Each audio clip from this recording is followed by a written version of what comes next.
All right, I'm Tom from Gear Specialist, and last week we started on this Mustang 8.8. Today we're going to put it back together.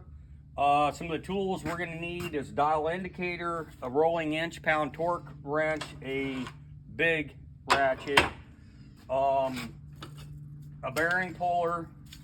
This is what holds the yoke when we're setting preload, and then these tools are for helping us get our carrier in nice and tight. We got a brand new set of bearings. We got a brand new set of carbon clutches, which you can see. Just open the bag and pour the oil in it and let them soak overnight. This is very important you do this, otherwise your rear end's going to chatter when you first get going. Anyway, and then of course a new spring and a lot of cleaning. So stay tuned, we're going to build it today. Okay, so we've gotten our old races knocked out, our old wheel bearings. We've went ahead and cleaned our differential real well, and we're gonna get ready to install the new races.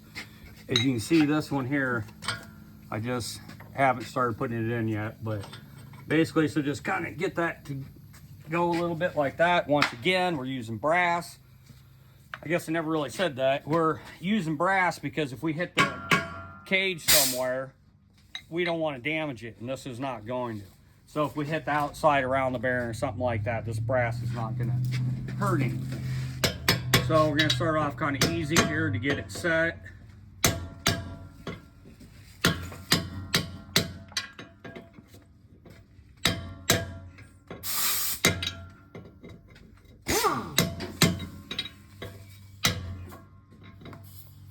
Kind of going from one side of the race to the other to make sure it's going in relatively straight. And I do just about a differential every day, and I do this by hand. I would love to take an air hammer and beat that in, but unfortunately this is the way you need to do it, by hand.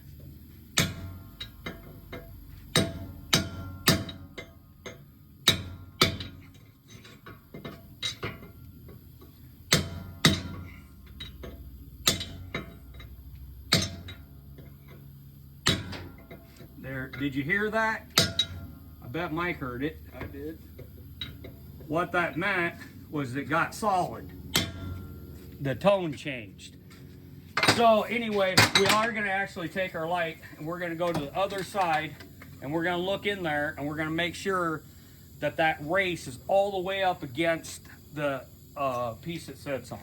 Okay, so what Mike's getting ready to do, he's got our old pinion here, and yes, we have a new pinion. Why are we pulling this off? Because we want to see what the size shim's underneath. Go ahead, Mike.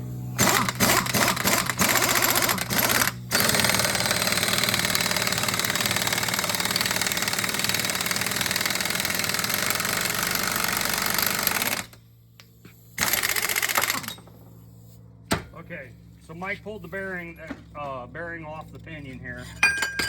This is what we're digging for right here. Yeah, there's our old bearing. Oh, and I'm glad I seen that because it's right here. There's two of them. Okay, them. that's good.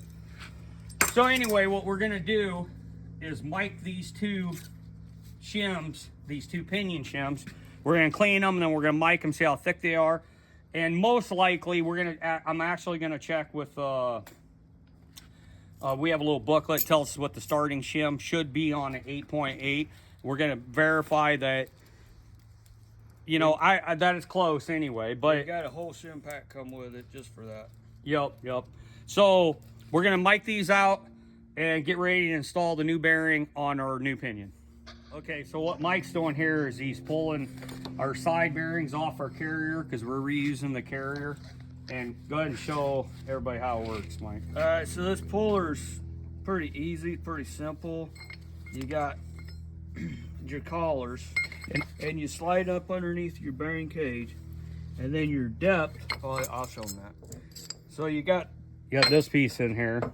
What that does is gives this somewhere to hang on to. Push to, yep. Use your collar, slide your collar up underneath your bearing race right there.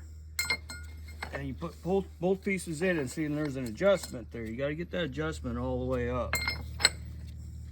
Then you put this other collar on. Tighten her down. And then just let her eat.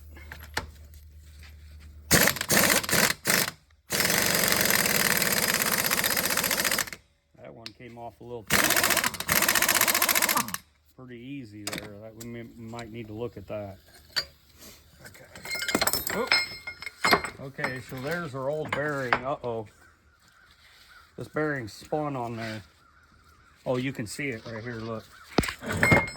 Can you see how, see all the lines in it from the bearing spinning on it?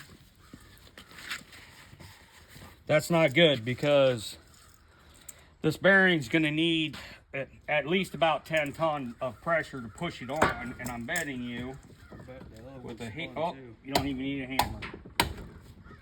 That's no good. Can't have that. Carrier's junk. Okay. Unfortunately, on our Mustang 8.8, we got another delay, but as you can see, we've installed our inner and outer pinion bearing or pinion braces. They've been installed. We haven't went with our new wheel bearings, but we're gonna go ahead and show. Mike, you want to do that? Show us how wheel bearings get put in. Okay, Mike, show us how to put a set of wheel bearings in this Mustang. All right, so first thing I'm gonna do is just kind of set it up in there. I want to make sure it's good and square. I'm just gonna tap it around to get it started. Now see, I can't go any further, so I'm using the old wheel bearing to finish it up. And you want to work your way around it so that you don't get yourself cockeyed in there. Once it starts going, then you can feel it for sure.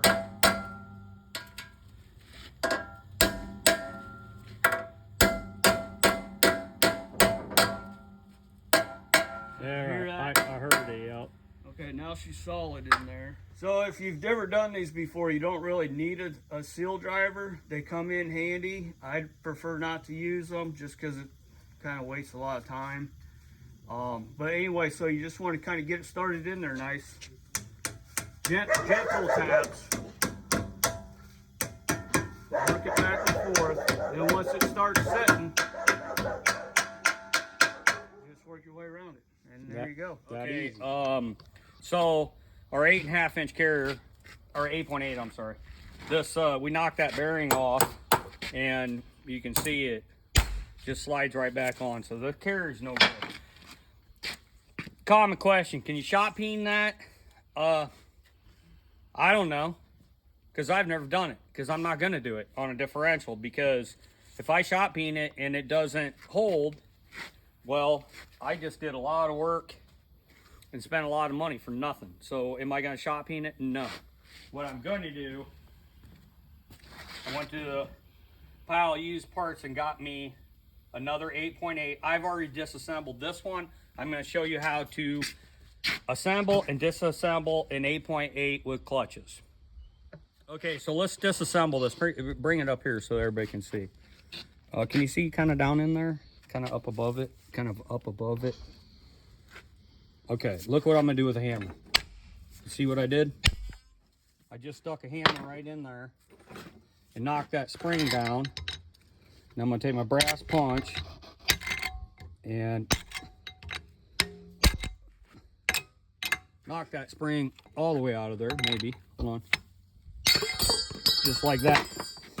Now let's see, these are not stuck, which most of the time they are, but then our two spiders are gonna come out. And then go back down here. And so there's a hole back here, you can just push on it. Maybe. Whoop, there it went. And there's one clutch pack. And see the hole right here? There's another clutch pack. Oop. So we're gonna reuse these spider gears. Here we go. Okay, I got them out. So as you can see right here, factory clutches. I mean, they're okay, but anyway, we already had a new set of clutches, so it's good that I guess we had to change carrier and break it all down here. But anyway, here in just a few minutes, we're gonna get some stuff cleaned up, and then we're gonna show you how to reassemble it. Okay, so we're getting ready to put our clutches together. We've already cleaned all of our gears. These were straight from Ford, these clutch packs. We soaked them, and you would think that they maybe would be in order, right? But they're not. So let me show you how this goes. A steel first, then a clutch disc, then another steel, then another clutch disc, then another steel, then another clutch disc, and then another steel, and then the spacer steel, okay? And how they're gonna go in here, let's go back over here. And like I said, I pre-soaked these clutches. Nothing special, just 75 140 with modifier in it is what I soaked them in. And so we're gonna shove these down in here like this, and there's a little hole where they slide into. It's relatively simple, just like that. Why do we use modifiers on clutches?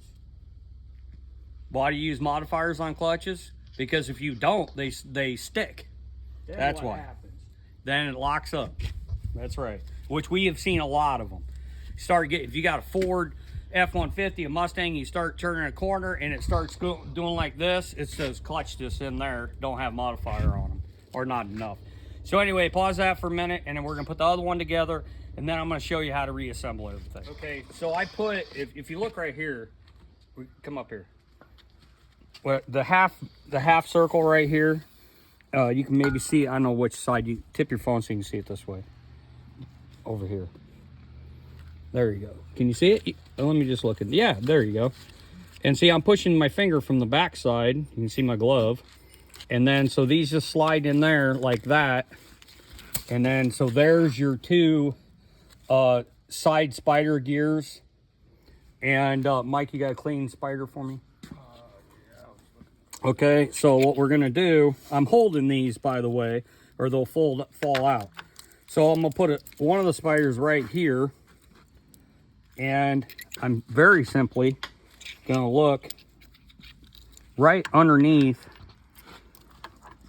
until they are lined up right there. And then I'm gonna rotate this, and we probably are gonna have to tap it. We'll see. Okay, well, I'm gonna have to get a hammer. I'll go ahead and pause that. Okay, go ahead, Mike. Okay, so we're obviously tapping it in. Once again, using brass, you can see a little bit of stuff coming off it. Obviously, we're gonna have to do a little, keep going. Lined up. We're gonna obviously have to do some tapping here because the clutches should fit tight. That's how they're gonna lock up. I'm getting close.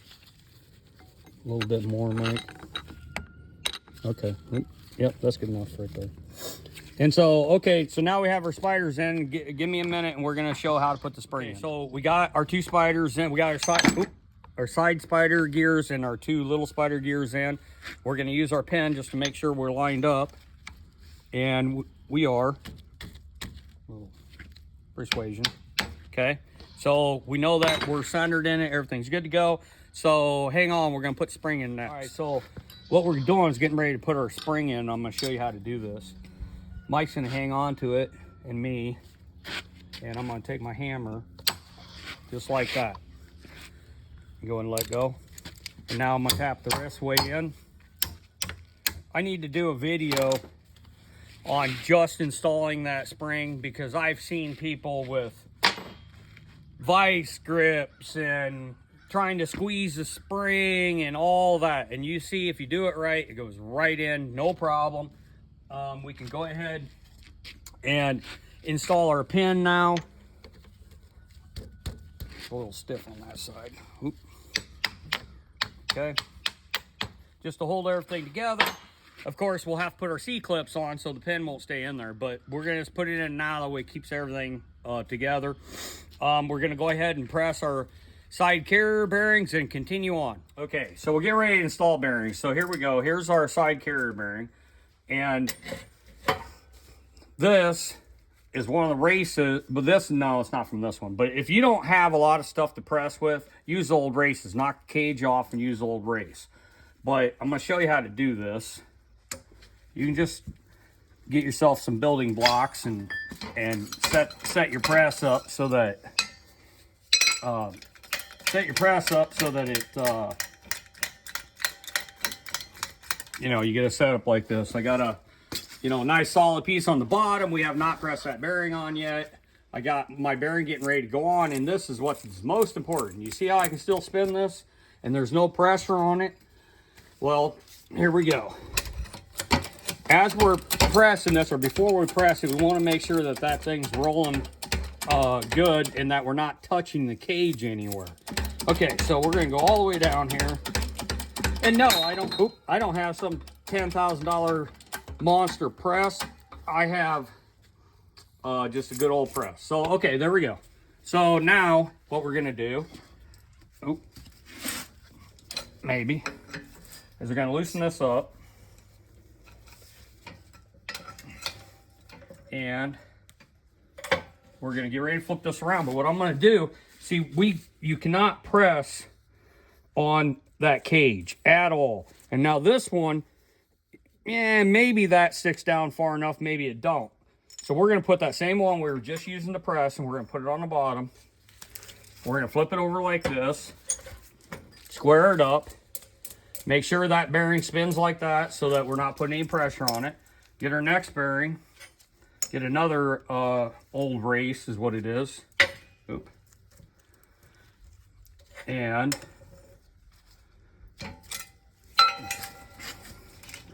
let me get this press down here a bit.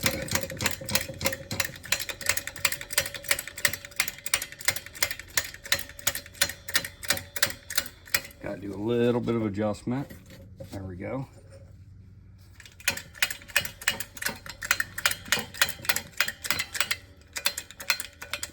Okay, there, I've taken all the slack out. Now look, I can spin that one, I can spin that one. Oop, we're not going to damage nothing by pressing it on.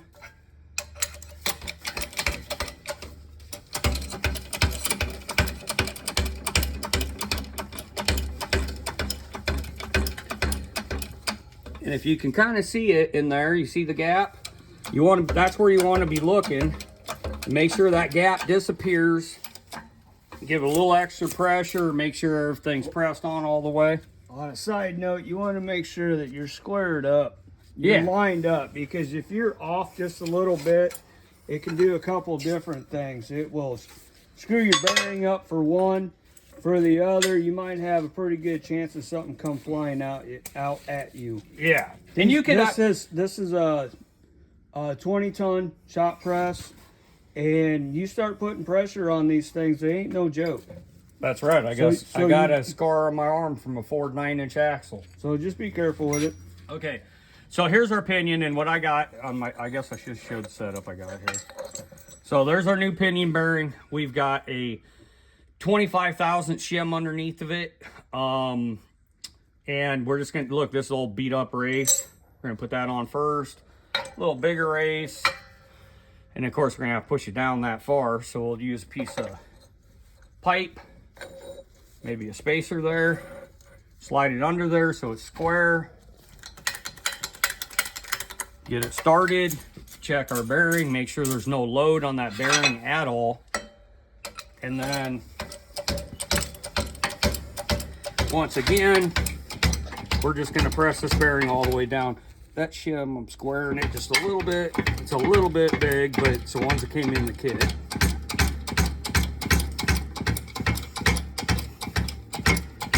And we're going to watch that gap again and give it a little extra once it stops. And there we have just pressed on our two side carrier bearings and our pinion. And by the way, I'm actually using one that I know fits this particular ring gear, and you can see it's stuck a little bit. Let's knock it off. Okay, Mike's getting ready to put our ring gear on our new carrier or different carrier. And you can see there's no reason to hot press this. You can press this cold. It's no problem at all. He's going to show you how right here. Loctite. Oh yeah, that's true. Absolute must. Loctite red. If these come loose, you're in a world of trouble. So all of our bolts, you can see, I think you can see it on that one, got Loctite on them. And Mike's gonna get all of his bolts started, and then we're gonna continue. So Mike's got his ring gear started, and all he's done is start the bolts. That's it. Now watch how easy this is to press this on.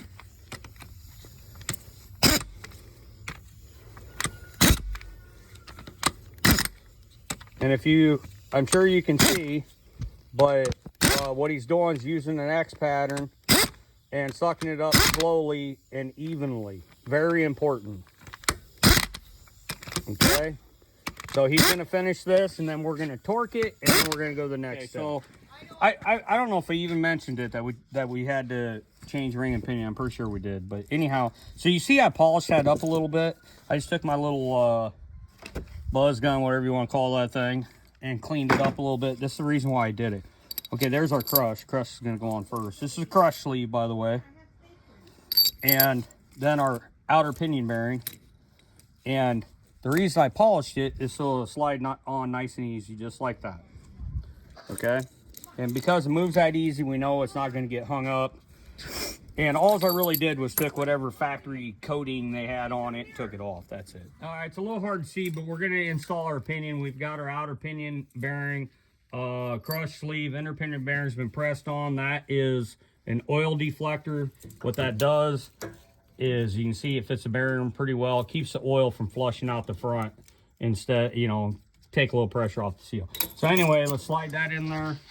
And then here's our yoke, which is pretty tight in here. You got it, Mike? Yep. Okay.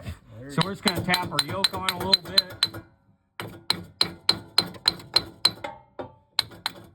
Enough that we can get the nut started. As you can see the grind marks on this, this is the old nut, and the reason I ground that off is I ground the locking part of the nut off, because this is not our final nut.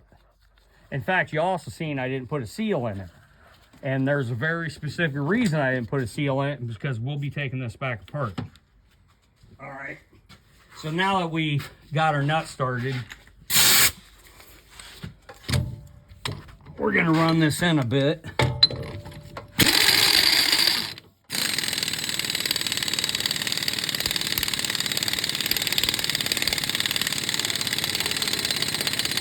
Might be a little hard to see, but what I'm actually doing is I'm moving this in and out, this pinion, because I'm looking for basically zero lash. We're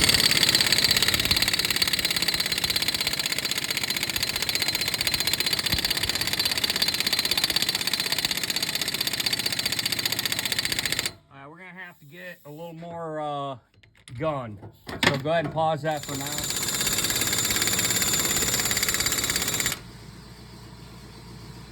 A little bit more.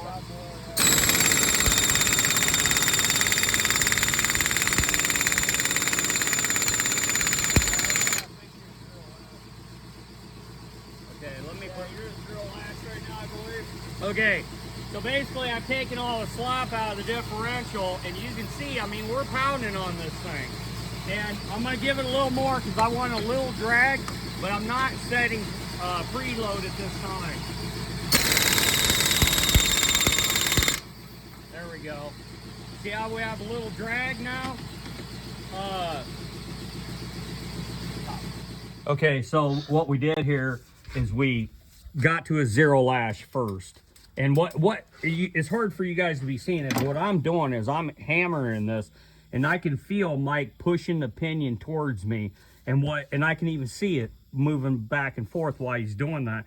And the reason we're doing that, I mean, you're talking 300 pounds to crush this crush sleeve, and having an experienced guy like Mike that knows that I obviously can't feel anything because I'm running an air gun, and so what he's doing is he's pushing back from the inside, pushing on the pinion, and I can see it, and then he'll give me a little wave if it quits and I don't notice it or whatever. But right now we got a little bit of preload on there. It's not a lot. It's probably about 5-7 pounds, but that's good enough for right now. We have 0 lash and a little bit of preload. So we're going to stop there, and I'm going to tell you why we're going to stop there is because if we need to, we're going to install our pinion, and then what we're going to do is we're going to set our side lash, and then we're going to check our pattern. And if our pinion's too far away or too deep, you know, we have no seal in it right now, and we have not completed preload.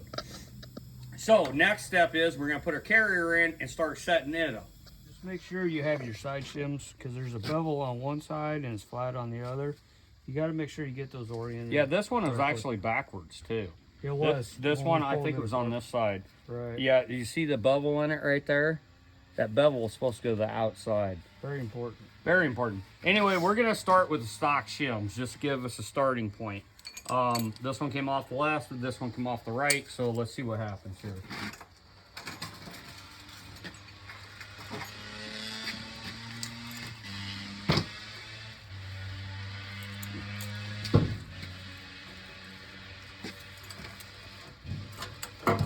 Oop, I messed it up. Come on, baby. Okay, there we go. All right, right here on this side, Mike. You got hold of the shelf? Yeah, I got it. All right, so let's just kind of tap that baby in there and see where we're at.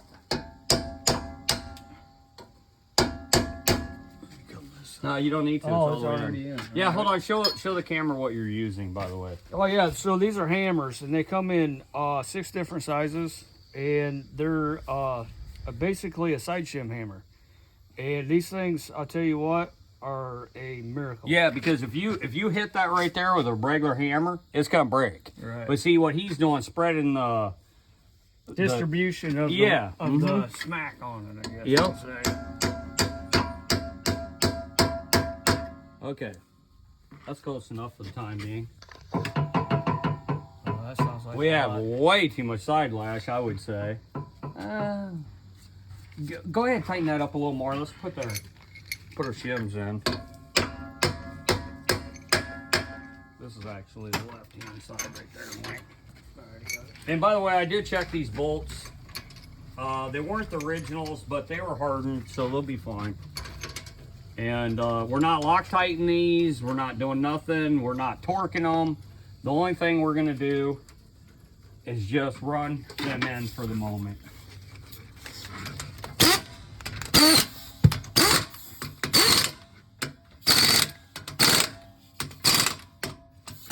Okay. And it might not be too far off, but we're going to go ahead and check our side lash.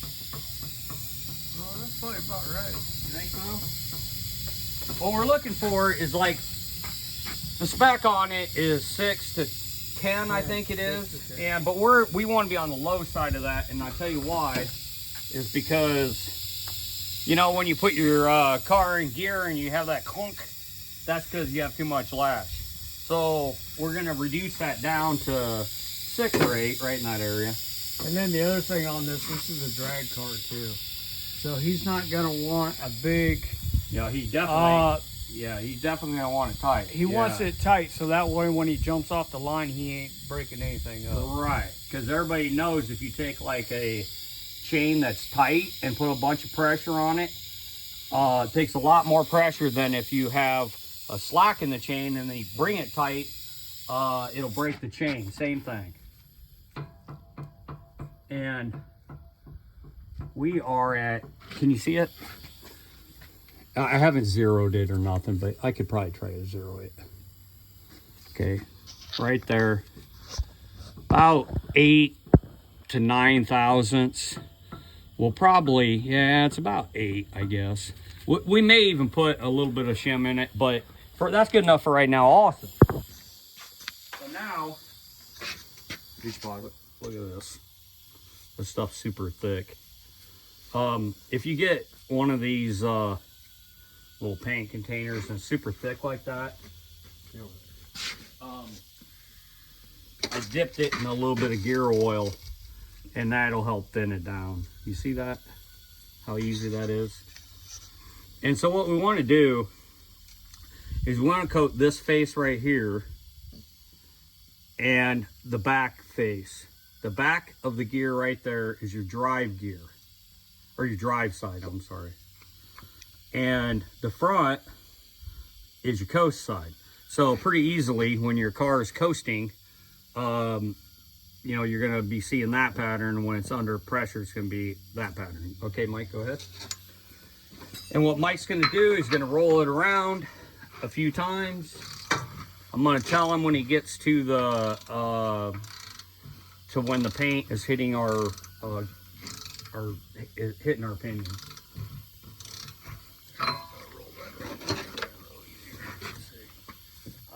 Yeah. It's just a little awkward. But don't forget, we don't have any lube in this at all right now either. Right. No, we do not lube the pinion. You do what you want to do. But our pinion bearings and all that, when we set them, they are not lubed. Okay, you're just starting into it. Let me just put a little pressure on it. Go ahead. You might have to use your... Yeah, I gotta use it right. I ain't got enough room. I'm just taking it into my... and go ahead and back it up now, Mike. I'm just using the end of my ratchet to put a little pressure on it, that's all. You can also like wrap a rope around the pinion or a towel and put some pressure on it that way too. The other way now.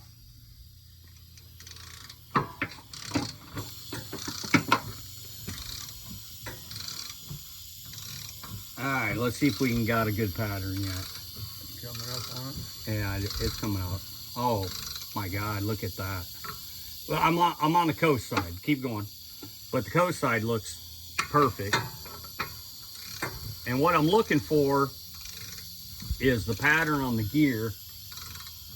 Okay, good. Okay, come on a little further, Mike. So I'm sorry. Wow, you can't beat that. That's perfect right there. Okay, so look right here. This is the toe side of the gear. This is the heel side of the gear. This is the ridge line. And what we're looking for is, can you see that little bit of paint right there that's still on the top of that gear? We want that. We do not want that cover. You know, we do not want it clean at the top like this would be if I cleaned it there. We do not want that, because if we had that, our pinion's too far away. But I mean, you can't get a better pattern than that. Look, it starts at the heel right here, or toe, I'm sorry, and works your way out to the heel. And you know, I guess reading patterns is an art by itself. But if you have a pattern like this, you are good to go. A lot of that comes from your original pinion shim. That's where your depth comes from. And then your side-to-side lash is where the rest of it comes from. Right. So when we took the original pinion bearing off the old, sorry, a little camera difficulty there. That would be my wife, would be the camera difficulty. Anyway, so we got an awesome pattern here. I think we're going to tighten up our side lash a little bit. You probably don't need to. I mean, it's at 8 or 9. That's pretty good. I prefer like 6, 7, maybe 8. But anyway, so we might move that over a little bit. But so as of right now we can take it all back apart again, because in fact, we probably better not change our side lash, because you cannot get a better pattern than that. That is as good as it gets. And a lot of times, even if I'm only covering like this much of the gear, like the size of my thumb, that's still okay. When you can cover that much of the gear, I mean, you just can't get any better than that. So actually, I probably will leave it alone, because if we change side lash, it changes this also. Right. And the most important part is that this guy is drag racing it. Right. So we want a deep pinion depth on this thing to keep from tearing the gears up. If he's got a shallow pinion depth, he's going to end up chunking gears out of it like crazy. Well, like it did already. Right. Yeah. And so the thing is that being nice deep in that gear is going to make it hold together better. You know, for and be honest with you, whether it's a race car or any other car, we try to achieve a pattern like that, but that doesn't always mean we can get that on good. A stock vehicle, a lot of times, you know, you can be a little or a little thinner, I guess you could say, on the pinion depth. You can and still be within factory specs. In factory specs, yes. But Ideally. anytime we do anything where a guy's drag racing or pulling heavy loads, we try to get a nice good pinion depth on it. Yes. To help make sure that he's not going to blow his gears out. That's exactly right, because the more surface area that gear covers, the stronger it is. So okay, so next step is we're going to take it all back apart. Okay, one thing I guess I didn't explain is that this little paste that gets all over everywhere like anti-seize, it comes with your basic rebuild kit. Okay, so let's disassemble.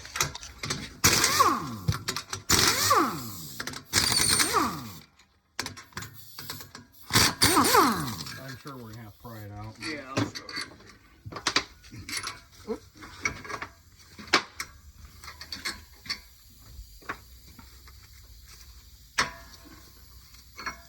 So, as you can see, go ahead. We're having to pry it back out,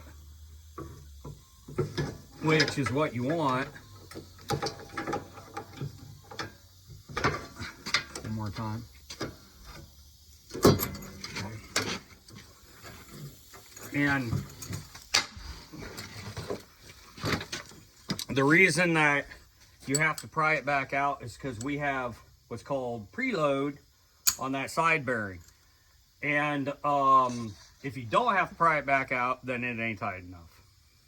Okay, so we're going to take our pinion back out. Oh.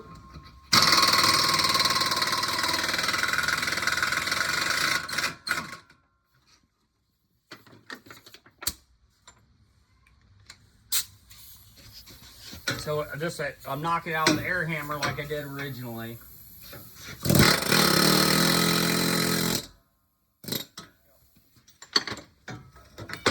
Just like that. And okay, we're gonna prepare to reinstall for the final time. Okay, Tom from Gear Specialist here. On our Mustang, we're calling it a night. We've had a long day, and be honest with you, all these videos have slowed us way down, or we'd had this thing done by 10 o'clock this morning. But anyway, just a couple of key points.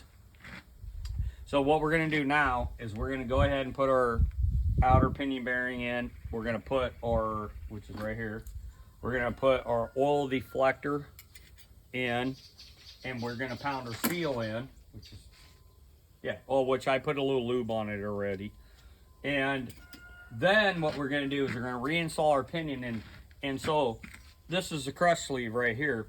And you can actually, I can tell it's crushed. I don't know if everybody else can, but anyway, we have not crushed this completely. We have started crushing it, and we probably got about 5-7 inch-pounds of rolling torque on it right now. But we'll complete it with the seal in, which a lot of people like to talk shit about that, but that seal drag doesn't mean nothing. So anyway, we're going to reinstall our pinion in the morning. We're going to put our seal in, and then we're going to put our final rolling torque on this 8.8. And then we're going to reinstall our carrier, and we're going to double check this pattern right here, and we're going to double check our side lash. But one last thing before I go for the day. If you notice, this outer pinion bearing right here has no lube on it. Okay? If you read or if you ask a lot of people, and this bearing has no lube on it, they're like, oh my God, why is he checking all this with no lube? If you lube these bearings, which you can, I was taught not to, and I've been doing it for 32 years, I think it is now. And, but when I go to set this preload, the preload is actually 15 to 20 on that. 15 to 20, but that is with a lubed bearing. And you can do that if you want. I'll tell you why I don't do it. It's because depending on what lube you put on here could potentially change the rolling torque. I don't need to do any of that. I'm gonna set my rolling torque at 25 inch-pounds with a dry bearing, and you know, you do what you want to do, but I'm telling you how I do it is no lube, 25 to maybe even 28 inch-pounds of rolling torque. If you do put lube on it, it's 15 to 19. I find that inaccurate, is the reason I don't do it. But anyway, we're gonna call it a day for today. It's been a long day, and we'll see you guys tomorrow.